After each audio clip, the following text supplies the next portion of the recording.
귀한 찬양을 인해서 감사드립니다. 조슬기 우리 집사님의 아버님 저희 동창이십니다. 조성만 목사님.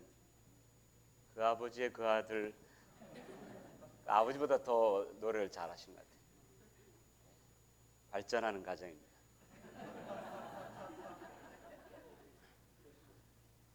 오늘 아침 이 시간에 지금 그동안 말씀드렸던 성숙에 대한 말씀을 계속 연결해서 말씀을 드리는데요. 오늘 아침에는 좀 시간의 제한이 있어서 먼저 여러분들에게 양해를 드립니다. 말씀드리면서 어떤 실러버스들은 그냥 제가 넘어가면서 좀 오늘 제가 소정의 뜻했던 우리 주제를 함께 좀 나눌 수 있는 그런 시간들을 갖도록 하겠습니다. 이렇게 성장기 시절과 우리 성장기 시절로 돌아가면서 저희들의 성장해 나가는 성숙해 나가는 모습들을 살펴보다 보면은 우리 모두가 다 어린아이라는 걸 깨닫게 됩니다. 그래서 어린아이들이 내게 오는 걸 막지 말라고 하신 데에는 또 그런 의미도 있을 수 있지 않겠나. 우리가 다 어린아이들입니다. 어린아이들이고 우리가 다 미성숙한 사람들이고 우리도 모르는 사이에 우리 안에 있는 두려움이 작동이 돼서 두려움이 발동이 되어가지고 우리 어떤 행동도 하고 말도 합니다. 그러니까 우리가 서로가 대하는 말 그 자체나 행동 자체를 볼 것이 아니라 그 뒤에 숨어 있는 두려움들이 있다고 하는 사실들을 우리가 생각하게 되면 도리어 그 두려움을 얼싸안고 감싸안게 되는 그런 놀라운 경험들을 우리가 갖게 될 것입니다. 자, 이래서 이제 우리는 어린 그 영아기를 지나서 이제 어린 유아기입니다. 그래서 애돌 인펀트 시기를 지났고요. 그 다음에 어린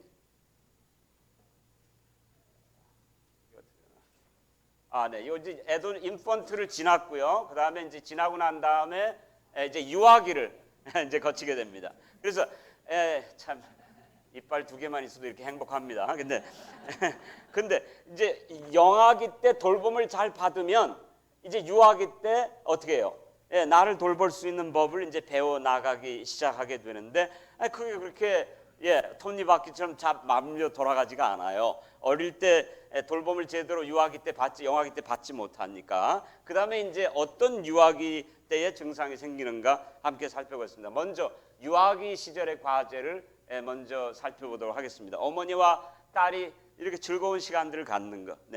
이게 조이 반드죠. 이 조이 반드가 그렇게 중요하다는 사실을 우리가 여기서 보게 됩니다. 자, 이제 유아기부터 10대까지는 12살 때, 4살부터 12살 때까지는 자신을 돌보는 법을 이제 배우는 그런 단계인데 이제 그때부터는 나의 필요를 표현하는 법을 배우기 시작해야 됩니다. 친구들과 처음 놀러 갔습니다. 친구 집에 놀러 갔는데 다른 아이들은 다 잘 노는데 이 아이는 잘 놀지를 못해요.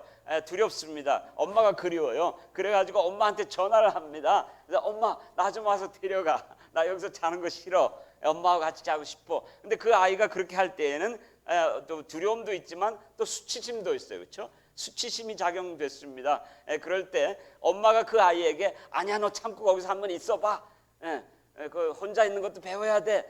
집 떨어지는 것도 배워야 돼. 이렇게 하지 않고 엄마가 와서 그 아이를 안고 데려가면서 엄마가 뭐라고 그래요? 이게 건강한 엄마죠. 건강한 엄마가 뭐라고 했냐면 너의 필요를 나한테 그렇게 표현할 수 있는 거는 참 아주 좋은 일이야. 잘하는 일이야. 도리어 아이를 부끄럽게 여기지 아니하고 아이의 필요를 얘기할 때 그거를 인정해주고 그거를 이렇게 긍정적으로 받아주는 그런 모습들이 중요하다는 사실을 보게 되죠. 그 다음에 이렇게 마찬가지로 영아기처럼도 유아기 때에도 지속적인 사랑을 받아야 됩니다. 그렇죠. 지속적으로 언컨디셔널한 무조건적인 그런 사랑을 받아야 하죠. 행동에 상관없이 우리의 어떤 그 행동에 상관없이 무조건적인 사랑을 받아야 합니다. 그리고 사랑은 결코 보상이 아니라는 것을 우리는 경험해야 합니다. 여러분과 저는 사랑이 보상이 아니고 사랑은 선물이라는 것을 우리가 경험을 해야 되는 것입니다.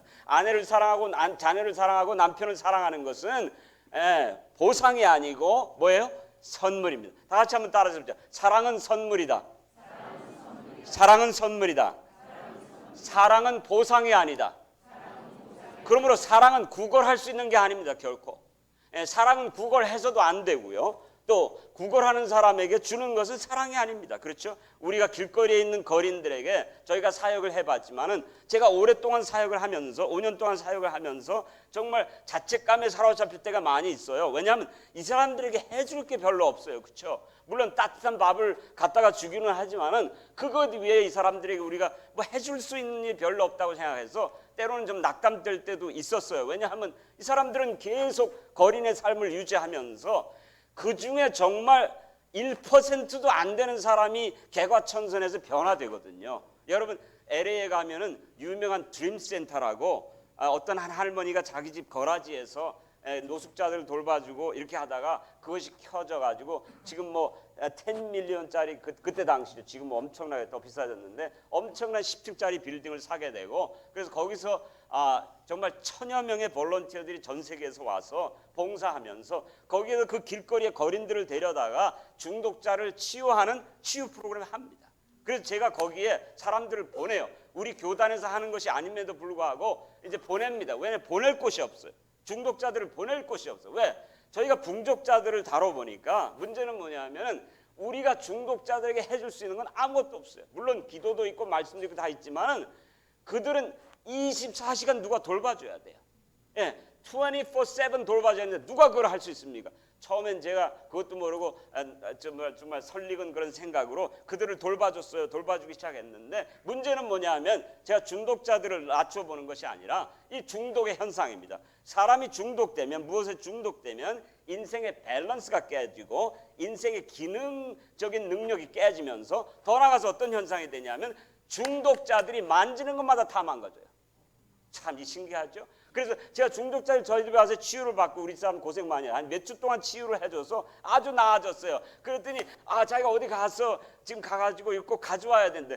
자동차를 빌려줬더니 오긴 뭘 와요? 안 오죠. 그다음 아니 또 와가지고 고맙다고 자동차를 고쳐주겠다고 그래가지고선 자동차를 맡겼더니 그 200불 제가 세이브하겠다고 얼터네이를 고쳤는데 그 다음에 오다가 완전히 그냥 엔진이 나가버렸어요. 왜 그러냐 그랬더니 그 파이프가 있는데 고무 파이프를 연결하면서 그 찝어주는 거 있잖아요. 꽉 잡게 해주는 거. 그거를 연결을 안 해가지고 200불 세이브하다가 그냥 몇천 불짜리가 날아가 버렸습니다.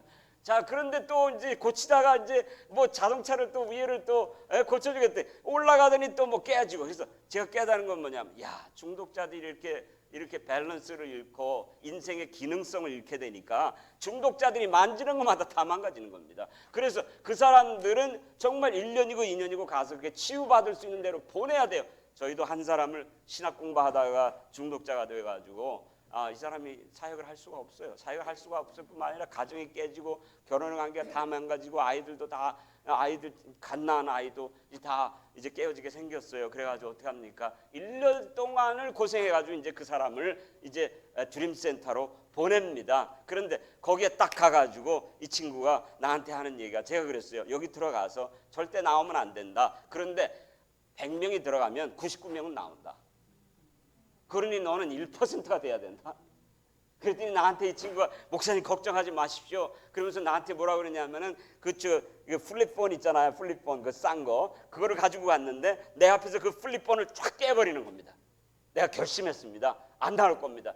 근데 정말 1년 동안 안 나오고 거기서 진드건이 거기서 그 어려운 프로그램을 통과해가지고 중독의 문제를 해결하고 나와서 이제 새 사람으로 새 인생을 사는 모습을 봤습니다, 여러분. 그래서 우리는 이렇게 지속적인 사랑을 받으면서 지속적인 그런 인도함을 받으면서 살아야 하는 우리도 다 중독자들이에요.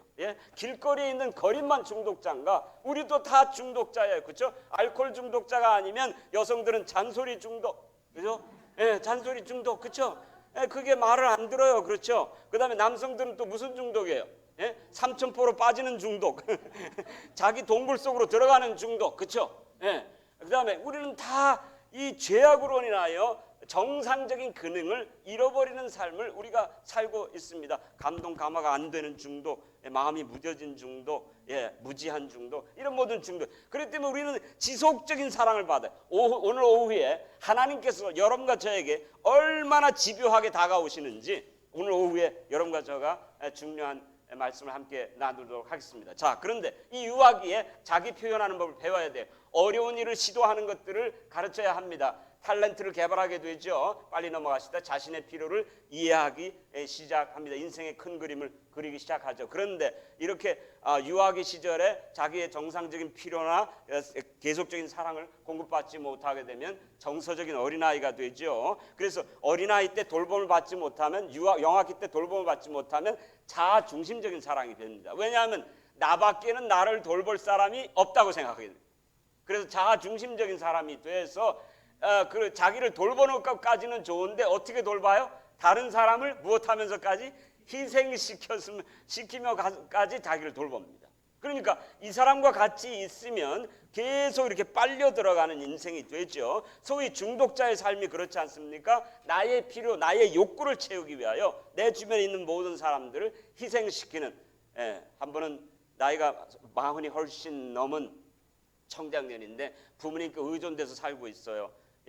유니버시티 펄드까지 나오고 정말 아주 기가 막힌 그런 머리가 좋은 청년인데 이 사람은 살아봤자 뭐하나, 열심히 살아봤자 뭐하나, 일밖에는 안 하는데 하면서 이제 회의를 느끼고 우울증에 빠져서 결국 이제 낮에는 자고 밤에 혼자 생활하는 그런 삶을 살게 됐어요. 어떻게 해야 합니까?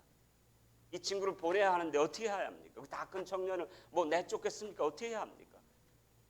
그래서 우리 그런 경우에는 이제 참 우리 극단적인 방법을 쓰기도 합니다. 왜냐하면 이런 그 소위 파렴치한 삶을 살아가는, 본의 아니게 이런 파렴치한 삶을 살아가는 삶을 계속 서포트한다고 하는 것은 또 건강한 방법이 되지 못하거든요. 그렇죠? 지혜롭게 이제 서포트를 해야 되니까 그런 경우에는 극한 어떤 우리 경험을 하게 됩니다. 예를 들면 집을 파십시오. 미안하지만 집을 파시고 스튜디오로 이사를 가십시오. 그래가지고 그분이 집을 팔았어요. 스튜디오로 이사 갔어요. 그래서 아들이 자기의 삶을 새롭게 개척하기 위하여 독립할 수밖에 없는 이제 그런 상황을 만들기도 합니다. 그래서 많은 경우에 인격이 잘못 흘러가면 어릴 때 돌봄을 받지 못했기 때문에 나를 돌보기 위해서 자아중심적으로 나가다 다른 사람까지 희생하는, 그렇게 하다 보면 이제 이 어린 시절에 스떡돼 가지고 이제 나이는 어른인데 정서적으로 이렇게 어린아이의 모습을 하면서 살아가게 됩니다. 그다음에 이렇게 어린아이의 모습으로 살아가게 되죠. 이것은 또 아주 좀 더 그 컴플리케이트한 케이스인데 반은 어른이고 반은 어린아이의 모습으로 이렇게 이중적인 삶을 살아가게 됩니다. 또 어떤 아이들은 뭐예요? 이렇게 이제 예를 들어서 어린아이로 성장해 가지고선 엄마가 된 사람을, 그러니까 정서적으로는 어린아이니까 그런 아이가 엄마를 돌봐주는 이런 경우가 많습니다, 여러분. 아이가 엄마를 돌봐주는. 그래서 아이가 엄마에게 돌봄을 받아야 될 필요보다 엄마가 아이에게 돌봄을 받아야 할 필요가 더 커지는 겁니다. 이렇게 돼가지고 소위 아이가 엄마를 돌봐주는 삶을 살게 되면 parentified child가 되게 되죠. 그래서 이제 아이가 엄마를 돌보게 되면 어떤 경우엔 그 아이가 7살 때부터 정말 엄마를 돌보기 시작했어요. 엄마가 전신불수가 돼가지고 엄마를 돌보고 엄마 목욕도 시키고, 그러다가 이 친구가 처음 20살이 돼가지고 처음으로 세미나에 왔어요. 처음으로 세미나에 왔는데 그 청년이 경험하는 건 두 가지입니다. 첫째는 불안감, 내가 엄마와 같이 있어야 되는데. 그 다음에 두 번째는 뭐예요? 죄책감, 내가 엄마를 버리고 온 것 같은. 그래서 이 친구가 parentified child가 나를 돌보기 위해서 세미나에 왔으면서도 죄책감을 느끼는 겁니다.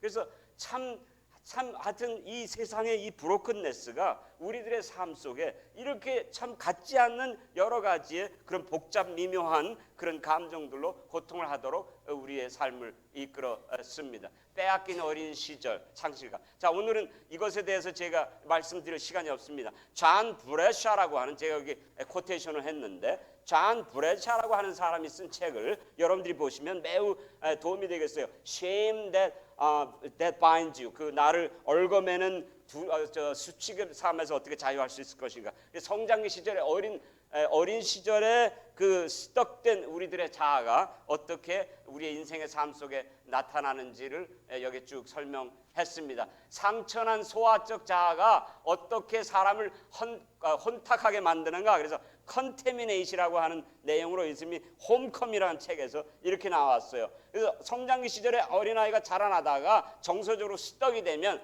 과잉 의존하든지, 그래서 다른 사람에게 부담을 주는 인생을 살게 되죠. 상처를 주는 과격한 행동을 하든지, 나밖에 모르는 성격 장애가 된다든지, 그 다음에 맨 나중에 공허감, 무감각증, 우울증에 빠진다든지 여러 가지 갖지 않는 이런 컨테미네이트 같은 증상들을 일으키게 됩니다. 그런데 결론적으로 말씀드리면 우리가 성장기 시절에 정서적으로 스떡돼서 어른이지만 어린아이의 정서를 가지고 미성숙한 상태에서 살아가게 되면 에베소서 4장에서도 뭐예요? 너희가 이제 어린아이 시절을 버리고 성숙하라고 그랬잖아요. 근데 어린아이 시절의 미성숙한 모습에 스떡이 되게 되면 결과적으로 일어나는 가장 중요한 특성은 뭐냐면 정체감을 잃게 되는 겁니다.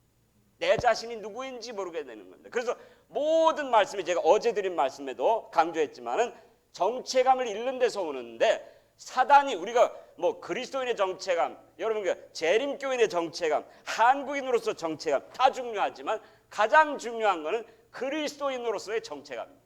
우리가 정체감을 잃도록 만드는 게 사단의 역사다. 오늘 시간이 없기 때문에 넘어가겠습니다. 넘어가고, 자, 그러면 오늘 여러분과 저가 이렇게 어린 시절에 스탁이 되게 될 경우에 우리가 우리의 삶 속에 어떠한 그런 영적인 그런 어떤 모습들이 나타나는지, 여러분과 저의 영적인 현주소를 오늘 설교 말씀이니까 하나님 말씀으로 함께 살펴보면서 여러분과 저의 인생의 맥을 짚을 수 있는 그런 시간들을 함께 가지도록 그렇게 하겠습니다. 자, 이사야 61장 1절로 2절인데요. 1절 다 같이 한번 여기 오늘 본문 함께 읽어보도록 하십시다. 이사야 61장 1절입니다. 크게 한번 읽어보십시오. 시작.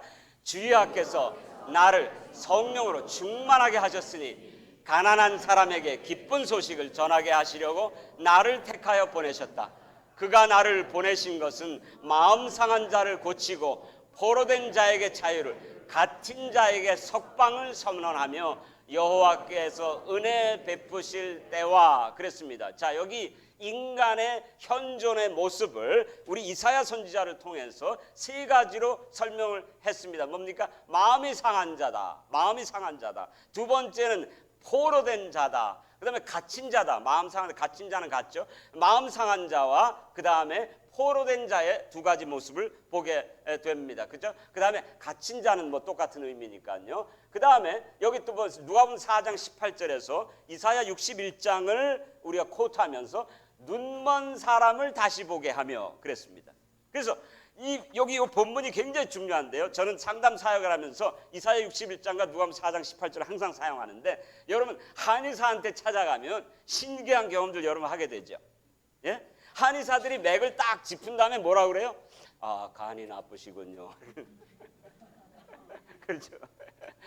참 신기해요. 그런데 여러분 오늘 이 본문의 말씀이 여러분과 저의 영적인 현주소에 대해서 맥을 짚게 해주는 성경절입니다. 굉장히 귀한 말씀이에요. 그런데 자, 오늘 이 본문 성경절을 제가 좀 정리를 해봤어요. 여러분들이 이해하시기 좋게 정리를 해보니까 소위 우산처럼 그 후에 나오는 인간의 깨어짐의 그 상태를 다 포함하는 그 엄브렐라 같은, 우산 같은 그 증상, 그 인간의 상태가 있는데, 영적인 현주소가 있는데, 그거를 저는 브로큰네스라고 이야기를 합니다. 깨어짐의 모습이다. 마음이 상한 자다. 여러분 그 인터넷에 한번 가보셔가지고 마음이 상한 자 쳐보시면은 브로큰네스에 대한 시도 있고 노래도 있고 엄청나게 많이 나와요. 인간의 깨어진 모습이 그렇게 만연하다고 하는 사실을 보여야 됩니다. 성경은 먼저 여러분과 저가 우리 어린 시절만 돌아봐도 우리 모두가 다 깨어지고 부서지고 망가진 존재라고 얘기하는 겁니다. 온전한 사람은 한 사람도 없다라는 사실입니다. 예. 그래서 나도 온전하지 못하고 너도 온전하지 못하고. 근데 여러분은 어떠십니까? 저는 제가 참 어리석게도 온전한 줄 알았어요.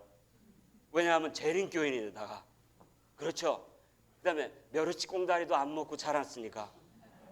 예, 재림교회에다. 그다음에 또 목회자의 자녀에다가, 그렇죠? 예, 목사 자녀를 영어로 뭐라 그래요? PK라고 그러잖아요. PK.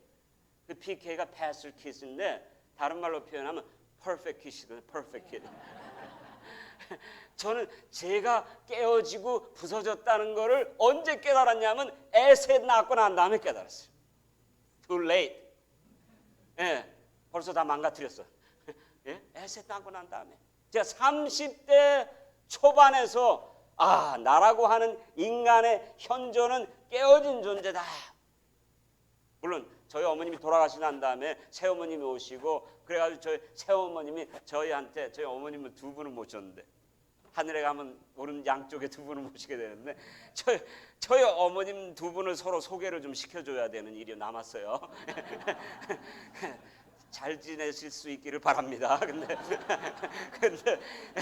그런데 이 저희 어머님이 새어머니 들어오셔가지고 저한테 가르쳐 준 게 있는데 제가 잊지를 못해요. 그날 저희 어머니 아버님이 출장하셨는데 새어머님이 예배를 주관하는데 어머님이 우시는 거야. 이유도 없이 때도 없이 우시는 거예요. 그러니까 나도 순종하는 마음으로 울었어요.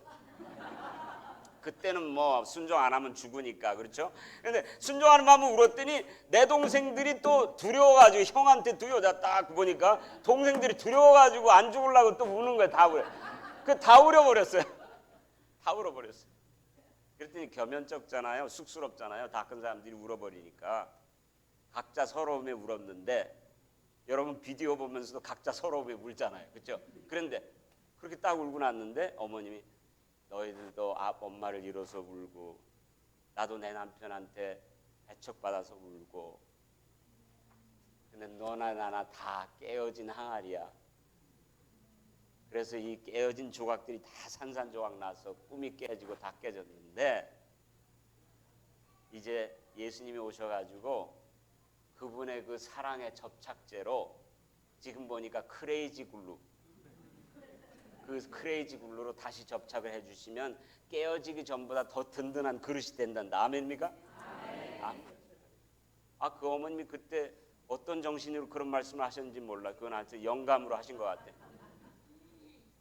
그때 그렇게 말씀하셨는데도 내가 깨어진 존재인지 잘 몰랐어요. 30대가 돼서 내가 깨어진 걸 깨달았어요. 그런데 결혼하기 전에는 내가 깨어진 걸 몰랐으니까는 결혼하고 난 다음에 깨어짐이 자꾸 우리 집사람하고 관계에서 생기니까는 누가 깨어진 거예요? 분명히 나는 안 깨졌는데 내 와이프가 굉장히 깨어진 여자구나. 서로 그렇게 생각하잖아요. 그래서 원망하고 불평하잖아요. 근데 오늘 본문의 말씀은 우리 모두가 다 깨어진 존재다. 스티브 어러번이라고 하는 사람은 목사였어요. 저와 같이 목사였는데 목회를 하다가 와이프가 바람이 나서 떠났어. 그게 목회 끝났잖아요. 그래가지고 이분이 이제 목회를 그만두고 이게 내가 좀 문제가 있다. 내 자신의 문제를 해결해야 되겠다 하고 이 사람이 이제 심리학 공부에서 박사학위를 받았어요. 박사학위를 받고 보니까 이 돌을 닦으면서 깨달아 보니까 뭐냐 하면 내가 말할 수 없이 깨어진 존재라는 걸 깨달았어. 나를 외도하고 떠난 와이프를 원망할 것이 아니라 나도 깨어진 존재구나 하는 것을 절실히 깨닫고 이분이 이제 놀라운 슬로건을 만들어냈어요. 그 슬로건을 저는 참 좋아합니다. 한번 다 같이 외쳐봅시다. I am not okay. 영어를 잘하시네요 다들. I am not okay. 옆에 있는 분들 보시면서 You are not okay.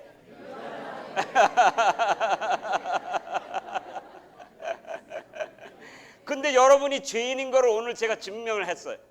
I'm not okay 할 때는 시무룩하더니 You are not okay는 so happy. 마치 너 때문에 내가 깨졌어 이렇게. 그렇죠. I am not okay, you are not okay. 결론은 뭐예요? 개세라. I'm not okay, you are not okay, but it's okay. But it's okay. 거기로 끝났어요. 거기로 끝났는데 뭔가 좀 석연치 않아요. 그런데 우리 교회에 치유사역으로 유명하신 분이 있는데 그분들이 은퇴하셨어요. 근데 그분들 이름이 락키 그룹이에요. ROCK, 락키. 락앤롤 커플. 락키 그룹인데 이 락키라고 하는 분이 거기서 얘기하기를 또 한 말을 주셨어요. 그래가지고 그분의 말씀과 이 스티브 어러번의 말씀을 연결을 시켜보니까 기가 막힌 슬로건이 생겼어요. 이제 그거 제가 이제 연결한 겁니다. 뭐냐면 다 따라서 써요. I'm not okay. 옆에 분 보세요. 마음껏 즐겁게. You are not okay. 그 다음에 결론은 But it's okay. Because it's fixable in Christ. 그리스도 안에서 치유될 수 있기 때문에. 아멘입니까? 그리스도 안에서 치유될 수 있기 때문에. 그렇죠? 자, 그런데 인간의 깨어짐을, 자, 요것만 설명합시다. 인간의 깨어짐을 세 가지로 설명했어요. 세 가지로 설명했는데 온 인류가 이 카테고리 속에 다 포함이 됩니다. 그래서 all inclusive character이에요. 그렇죠? 세 가지가 있어요. 첫 번째는 뭡니까? 첫 번째는 뭐냐? 인간은 파산되었다. 그래서 brokenness를 제가 B로 해가지고 3B로 이렇게 만든 겁니다. 첫 번째 뭐예요? 파산되었다. 아니, 목사님 파산이란 말이 거기 안 나오는데요. 가난하다는 말만 나오는데 조금만 참아주세요. 예. 그 다음에 두 번째 속박되었다. 감옥에 갇혔다. 속박되었다. 안 되지. 그 다음에 세 번째는 뭐예요? 눈이 멀었다. blindness요. 자, 세 가지 한번 외워보십시오. 우리 인간의 깨어짐의 영적인 현주소 세 가지. 우리 모두에게 다 포함되는 세 가지. 이거를 깨달아야 하나님 앞에 나오고 예수님께 나옵니다. 첫째는 뭐예요? 파산지경이다. 두 번째는 뭐예요? 속박되었다. 세 번째는 뭐예요?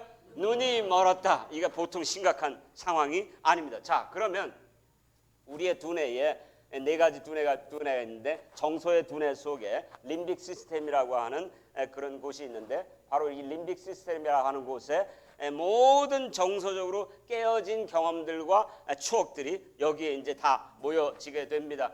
제가 시간이 없어서 더 자세히 말씀을 못 드리겠지만 이렇게 어머니가 느끼는 엄마가 아이가 엄마의 태 속에 있을 때 어머니가 느끼는 모든 배척감이나 분노나 또는 슬픔 이런 것들이 지속적으로 계속될 때, 예, 뭐 간혹가다 경험하는 것은 우리가 다 경험하는 거지만 지속적으로 우리 심리학에서는 어떤 역기능성을 얘기할 때 6개월 정도 계속 지속될 때, 우울증이나 어떤 것들도 6개월 동안 계속 지속될 때 우리는 그것을 역기능성이라고 얘기하는데 그런 그 역기능적인 감정들이 그대로 아이의 정서의 두뇌의 하드드라이브는 림빅 시스템이 기록이 된다는 겁니다. 그러니 우리는 엄마 태 속에서부터 망가져가지고 화덩어리로 태어나는 아이들이 있어요, 없어요?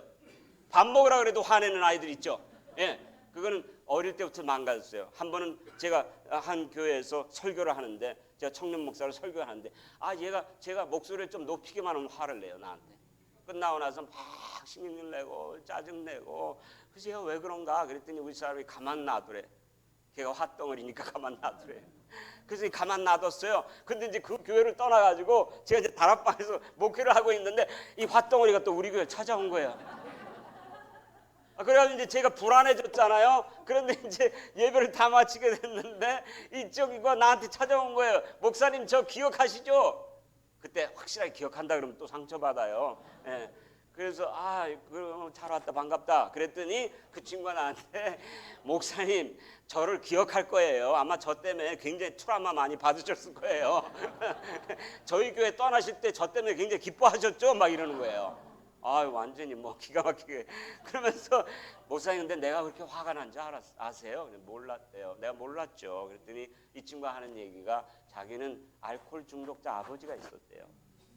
그래가지고 아버지가 알코올에 중독만 되면 술만 취하면 집에 와서 때리고 부시고 막 야단을 치고 그래서 자기는 그 옷장에 숨고 막 이런 추억들이 있는데 이상하게도 목사님이 설교를 하다가 목소리가 높아지면 아버지 목소리 생각이 난다는 거예요. 제 목소리가 그렇게 술 취한 목소리가 아니고 내가 성령에 취한 목소리인데 근데 취한 거잖아요. 막 이러는 거예요.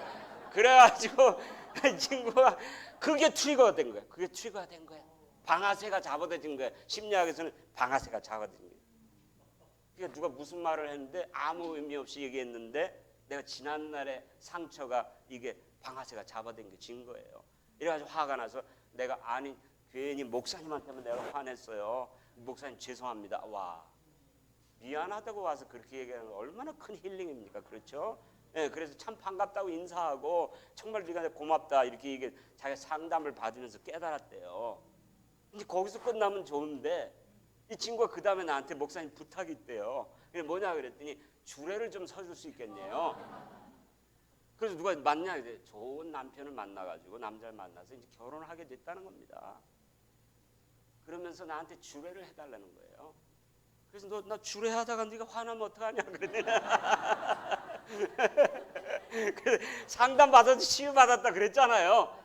그래가지고 이제 제가 주례식에 가서 이런 맛에 복사하는 겁니다. 그렇죠? 이제 가가지고 조용조용 설교를 했죠. 저는 이렇게 흥분하면 이게 목소리가 올라가거든요.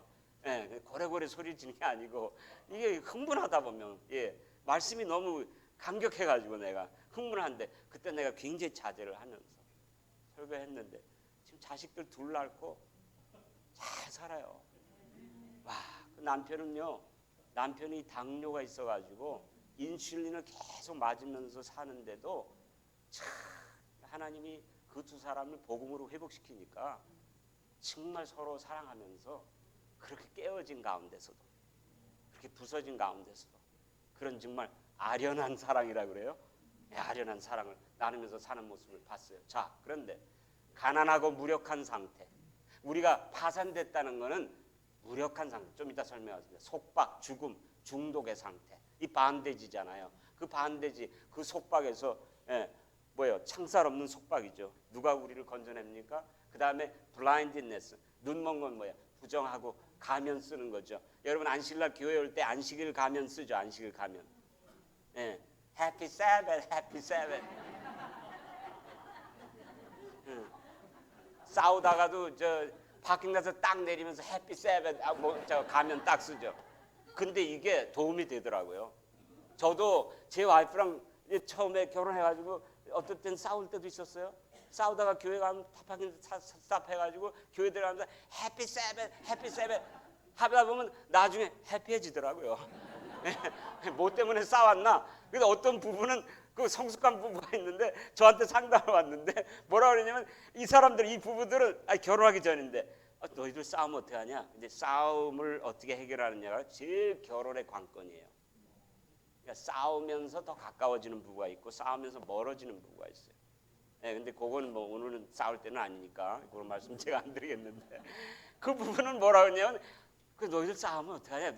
우리는 싸울 때마다 묘지에 간대. 묘지에.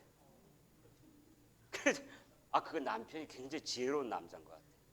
싸울 때마다 묘지에 가서 딱 앉아 있으면은 그 걸프렌드가 가만히 앉아 있다. 남편이 아무 소리도 안 하고 가만히 앉아 있다가 묘비도 보고 이게 딱 보면요, 이건 뭐 어른이 되지 못해 돌아간 분도 있고 아버지도 한번 내보지 못하고 간 사람도 있고 많잖아요. 보면 이거 내가 아무것도 아닌 거 가지고 싸웠구나. 안목이 달라진다는 겁니다. 자, 그런데 어쨌든지 간에 자, 첫 번째 인간의 모습은 이런 모습입니다. 마태복음 5장 3절 다 같이 보시면은 마태복음 심령이 가난한 자는 다 같이 한번 보자. 심령이 가난한 자는 복이 있나니 천국이 저희 것이며 그랬죠. 그런데 심령이 가난하다 하니까 우리에게 그렇게 와닿지가 않아요. 그렇죠? 그 심령이 가난한 게 뭔가 내가 깨닫기가 참 어려워요. 그렇죠? 그런데 유진 피러슨이라고 하는 유명한 학자가 성경을 현대인의 감각에 맞게 번역을 했어요. 그래서 구약성경, 신약성경을 번역해가지고 메시지라고 하는 바이블을 만들어냈는데 그분이 쓰신 메시지 바이블을 보니까 이렇게 번역을 했어요. 제가 원어로, 영어로 먼저 설명을 해드리고 한국말로 번역을 해드릴게요. 자, You are blessed when you are at the end of the rope. With less of you, there is more of God and His rule. 그랬어요. 이 유진 피러슨이 심령이 가난한 자를 뭐라고 설명했냐면은 밧줄의 끝부분에 있는 사람은 축복받을 것입니다. 왜냐하면 나는 점점 작아지고 하나님은 점점 커지고 하나님의 통치가 점점 더 왕성하게 되기 때문에 밧줄의 끝부분에 있는 자는 복이 있다. 자, 그 말은 무엇이냐 하면 가난하다고 하는 말은 결과적으로 여러분과 저가 경제적으로 뿐만 아니라 영적으로 내 안에 나를 구원할 수 있는 능력이 없다는 겁니다. 그래서 파산지경에 이를 수밖에 없다는 겁니다. 그 말은 뭐냐 하면 우리가 내 자신을 구원할 수 있는 능력이 없을 만큼 무력하다는 겁니다. 그러니까 가난하다는 말은 무력하다는 겁니다. 이거는 연약하다는 말하고도 통하는데, 목사님 나는 연약해 본 적이 한 번도 없는데요 얘기하신 분이 있어요. 어떤 분은 제가 연약하다는 얘기를 하니까, 그러면 당신은 연약함을 모를 만큼 연약하시군요. 제가 그렇게 얘기를 합니다. 그러니까 성경의 가난함은 파산입니다. 파산이란 말은 내가 내 안에 나를 구출하고 나를 구원할 수 있는 능력이 없다는 겁니다. 근데 중독자들의 넘버원 특성이 뭐예요? 아유 목사님, 당신은 성중독. 아유 목사님, 제가 장로 아들로 자라나가지고 내가 교회는 무슨 성중독이에요 목사님. 내가 결혼한 지 1년도 안 돼가지고 외도를 여러 번 했는데 성중독이죠. 인정중독이네요. 중독이 계속 나옵니다. 제가 그랬더니 아니에요, 저 중독 아니에요. 근데 뭐예요? 문제는 뭐냐면, 중독자들의 넘버원 특성은 뭐냐면 자신의 중독에 그 속박된 그 파워를 내가 뭐예요? 무시한다는 겁니다. 또 두 번째는 뭐예요? 내가 얼마든지 내가 원하기만 하면 얼마든지 고칠 수 있다. 담배도 내가 당장 끊을 수 있다. 내가 당장 술도 끊을 수 있다. 내가 당장 끊을 수 있다. 아니죠. 나는 내가 가진 중독성을 이길 수 있는 데에는 전적으로 무력해서, 성경적으로 좀 더 나가서 설명하면 이게 이렇게 됩니다. 가난한 건 연약한 거고, 연약한 건 파산된 거고, 파산된 거는 무력한 거고, 무력의 경지가 더 깊이 들어가 가지고 그 다음에 죽은 거. 죽은 사람이 얼마나 무력합니까? 손도 못 들어요. 죽은 사람은 아무것도 할 수가 없어요.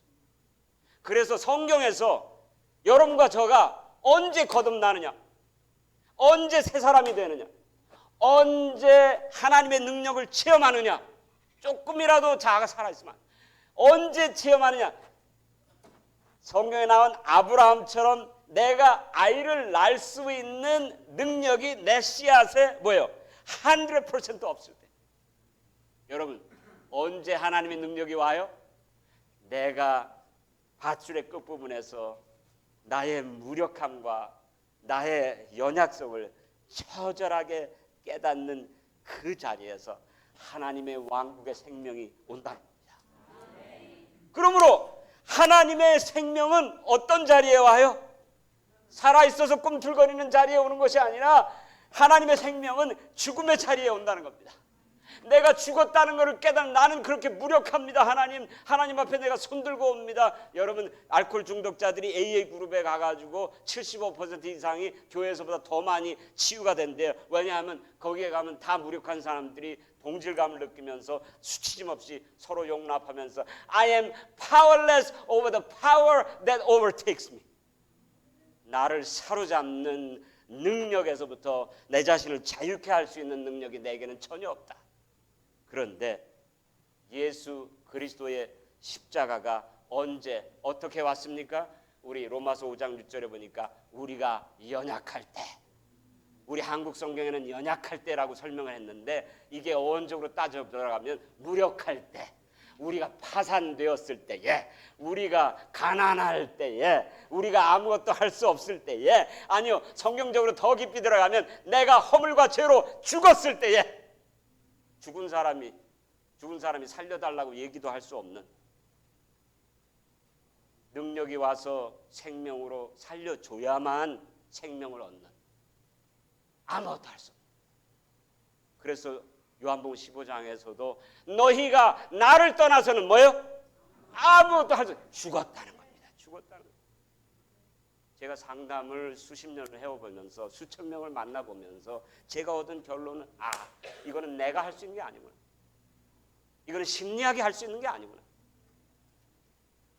이것은 오직 예수 그리스도의 부활의 능력이, 부활의 생명이 올 때만 가능하구나.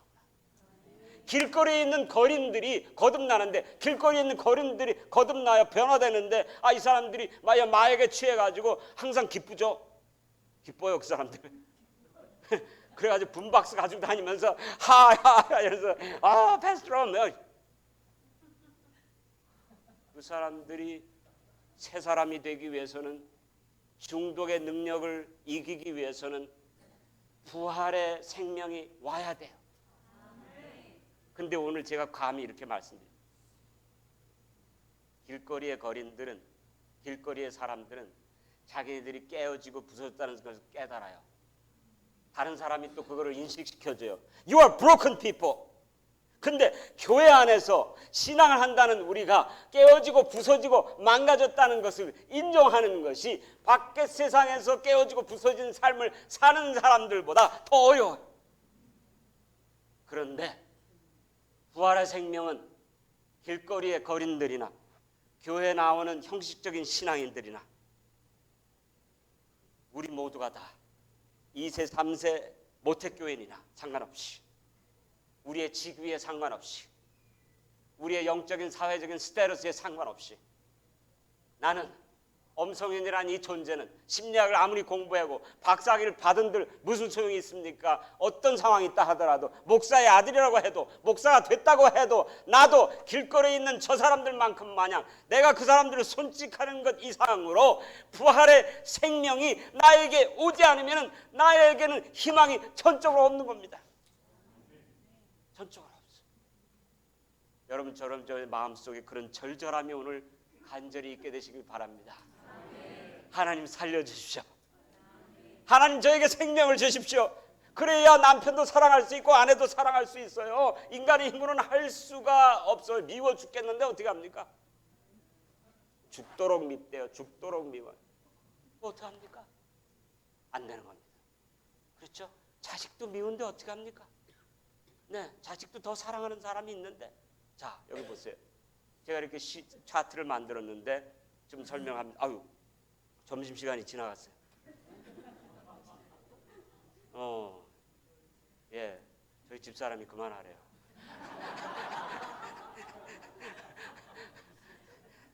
자, 성령의 음성에 순종을 하느냐. 자, 요 차트만 하고 오늘 여기서 끝. 그렇죠? 아무리 좋아도 예, 이제 여러분 식사 생각이 나면 여기 보세요. 오늘 아침에 잠시 설명을 드렸는데 요게 차트가 요게 바뀌어져야 돼요. 라이프레스예요. 그래서 생명이, 하나님의 생명이 없어지면 에베소서 4장 하나님의 생명에서 떨어져요. 우리가 죄로 하나님의 생명에서 떨어져요. 에베소서 2장에서 하나님의 생명에서 떠나 있도다. 에베소서 4장 17절 18절에도 하나님의 생명에서 떠나 있도다. 그리스도 밖에 있다. 에베소서 2장. 그렇죠? 자, 라이프레스, 하나님의 생명에서 떠나 있어요. 생명이 와야 돼요. 행함으로 되는 것이 아니에요. 여러분의 노력으로 되는 것이 아니에요. 그리스도의 삶은. 우린 죽었는데 죽은 사람이 어떤 노력을 하겠어요? 죽은 사람들끼리 서로 얘기를 한대요. 교회 안에서 죽은 사람들이 무슨 얘기를 하냐? 야, 너는 썩은 지 10년 됐지? 나는 썩은 지 3분밖에 안 됐어. 죽은 건 다 죽은 거예요. 그렇죠? 그런데 보세요. 생명이 와야 돼요. 그래서 김명호 목사님이 그 생명을 포커스로 해가지고 그 칭의와 라이처스 바이스를 설명한 우리 교수님이신데 그거는 굉장히 성경적이에요. 그거는 제가 심리학으로 봐도 그래요. 이게 모든 게 다 맞아떨어져요. 우리 기독교는 생명에 대한 복음입니다. 그런데 여보세요. 자, 그래서 제일 처음 하나님의 생명에서 떨어졌어요. 창세기 3장 하나님 말씀 불순종했을 때 너는 흙으로 돌아가라. 우리는 흙이에요. 그렇죠? 흙이에요 이미. 예. 허물과 죄로 죽은 사람들이에요. 에베소 2장에 우린 죽은 사람들이에요. 그 다음에 요한복음 5장에 보니까 뭐라고 말씀하셨어요? 예, 죽은 자들이 하나님의 음성을 들을 때가 오나니 무엇하리라? 살아나리라. 와, 우리 죽었어요. 근데 죽은 자들이 하나님의 말씀을 들으면 살아나요. 아멘입니까? 살아나. 그래서 제일 먼저 우리의 문제는 라이프레스예요. 라이프레스. 자, 라이프레스가 어떻게 가나 봅시다. 이거 설명하려면 길지만 짧게 설명해요. 라이프레스는 생명이 없어지면 믿음이 없어져요. 왜? 신뢰할 대상이 없어지니까. 우리를 돌봐주는 하나님이 없어지니까. 그래서 영아기로 자라나서 이 하나님의 돌봄을 받아야 되는데 돌봄을 받지 못하니까 그 다음 믿음을 없죠. 그래서 lifeless, faithless예요. 믿음이 없어지고 그 다음에는 무력해져요. powerless 해줘요. 근데 우리의 powerless는 뭐냐면 우리가 무력하다는 거는 무엇하기에 무력하다는 말인가 하면 사랑하는데 무력하단 말이에요. 그래서 lifeless leads to faithlessness, faithlessness leads to powerlessness, Powerlessness leads to lovelessness. Lovelessness leads to joylessness. And then joylessness leads to fruitlessness.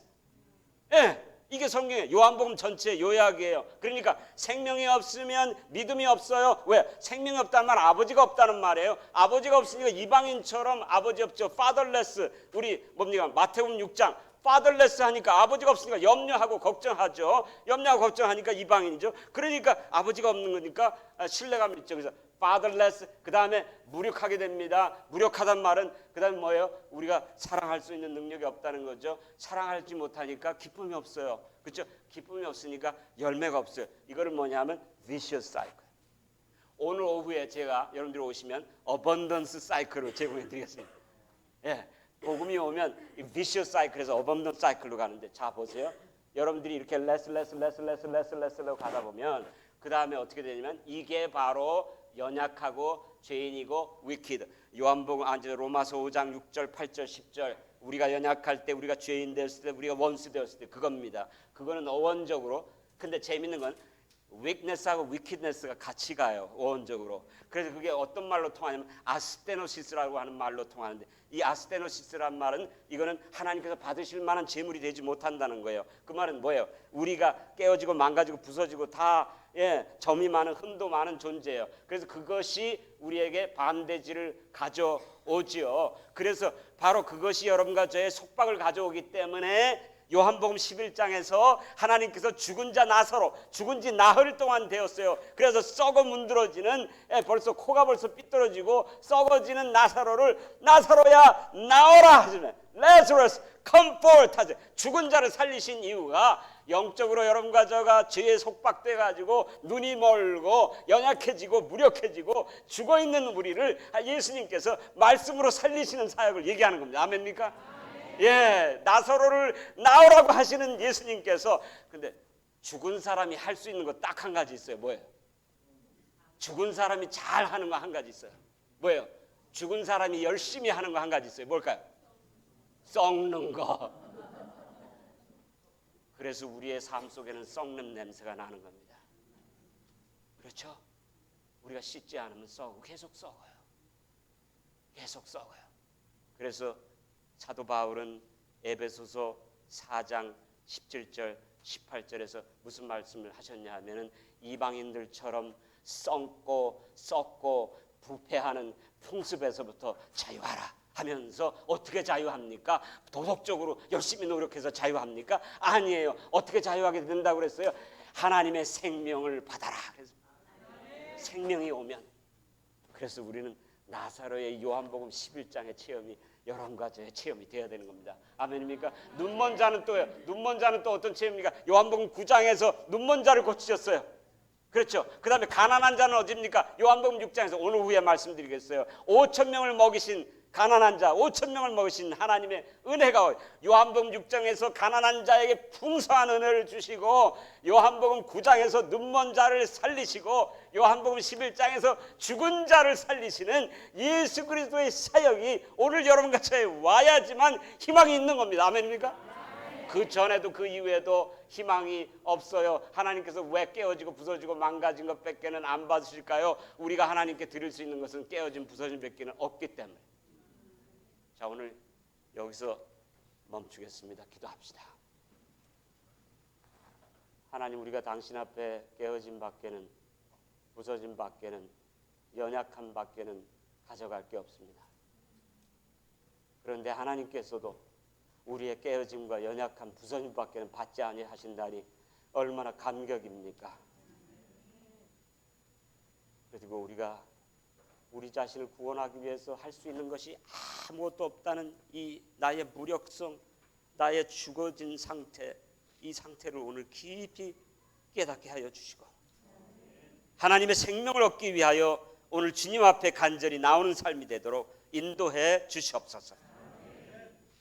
오후에도 주님께서 계속 은혜 주시고, 오늘 우리가 점심을 통해서 나누는 교제에도 축복해 주시옵소서. 예수님의 이름으로 간절히 기도합니다. 아멘.